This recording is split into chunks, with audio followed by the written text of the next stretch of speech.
May was Mental Health Awareness Month. Here are insiders' best tips, resources, and services to maintain and manage mental health year round. It's been a challenging year for mental health. The global pandemic has been rightfully difficult for so many, and it's completely reshaped the way many of us view, manage, and maintain our emotional balance.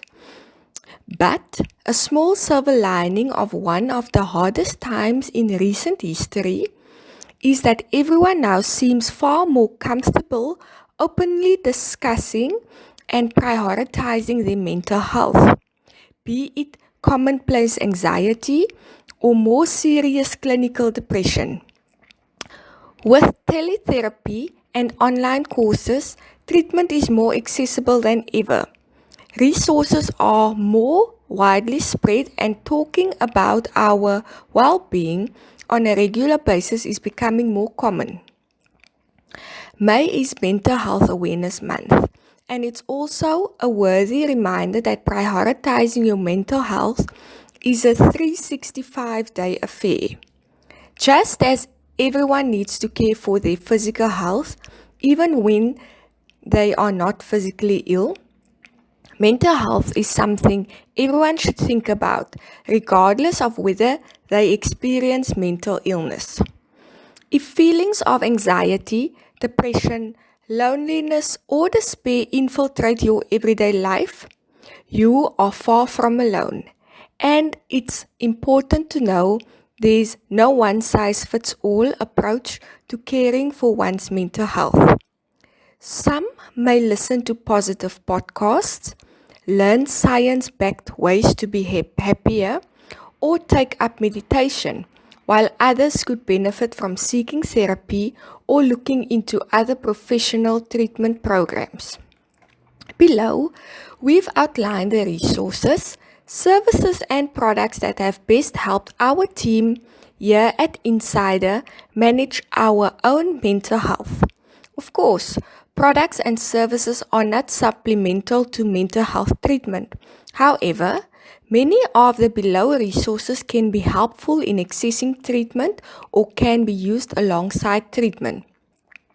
Here are our best resources for mental health support.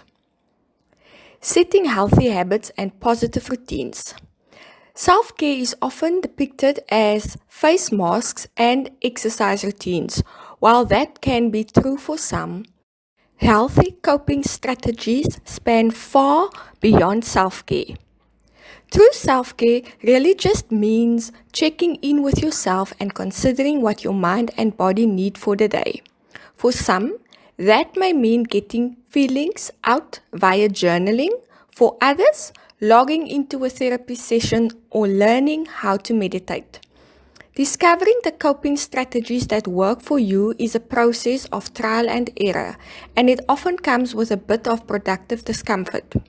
This may take some time and effort, which is why it's important to try to be as kind to yourself as possible when exploring what does and doesn't work for you. The avenues of support are many, too. If you're recovering from alcohol addiction, there are apps designed to help you stay sober.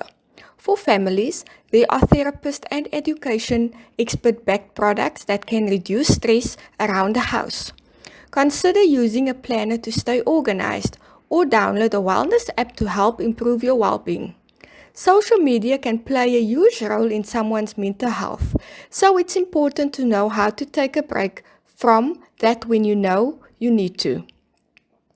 If you're interested in taking online classes, there are plenty of affordable courses that can help improve your mental health, such as Yale's free positive psychology course. There are even some free and affordable online classes designed to teach people how to be happier. Of course, self-compassion is also a skill that takes time, so be patient with yourself to the best of your ability. Figuring out how you feel. Let's be clear, you should not be self-diagnosing any mental health conditions.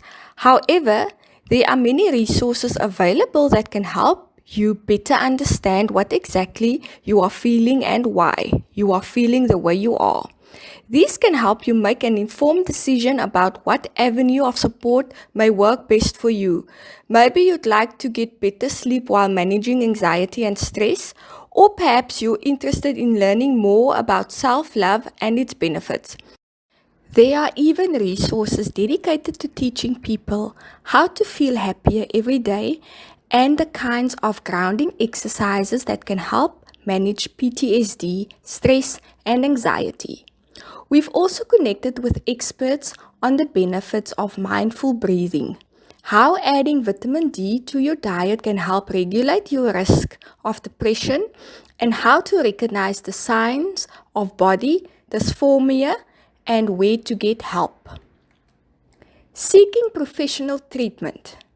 The idea of professional mental health treatment can feel intimidating, but it's really not as intense as it sounds.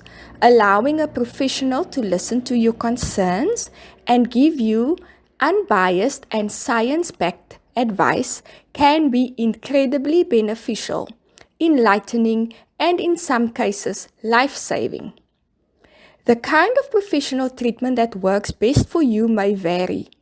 It can involve everything from talk therapy to medication to a combination of the two. The process of finding a therapist that's right for you can also feel quite overwhelming, which is why we've laid out exactly how to do it step by step.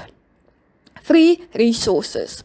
Call 0800 567 567 with any form of depression and anxiety for the South African Depression and Anxiety Group. Call 0800 055 555 with any crisis of a child in need via Childline South Africa. Call 0861 322 322 for challenges such as trauma, suicide, and relationship via Healthline South Africa. Call 0800 150 150 for help with domestic abuse via Healthline South Africa. Call 0800 012 322 if you are affected or infected with HIV/AIDS via Healthline South Africa. Call 0800 12 13 14 for alcohol and substance abuse, rehabilitation, and helpline via the Department of Social Development. Call 0800 012 322 for counseling for those who have been physically, emotionally, sexually, or financially abused via gender-based violence line. Call 012 388 2543 for support groups for individuals over the age of 18 who are struggling with anorexia nervosa or bulimia nervosa via EDSA.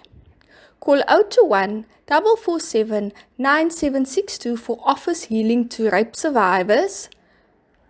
Works towards legal reforms that will ensure perpetrators are brought to justice. Services include counseling, court preparation, support groups, important contact numbers via rape crisis. Source www.insider.com. Please note that this article has been adapted in lines to cater for local people in South Africa.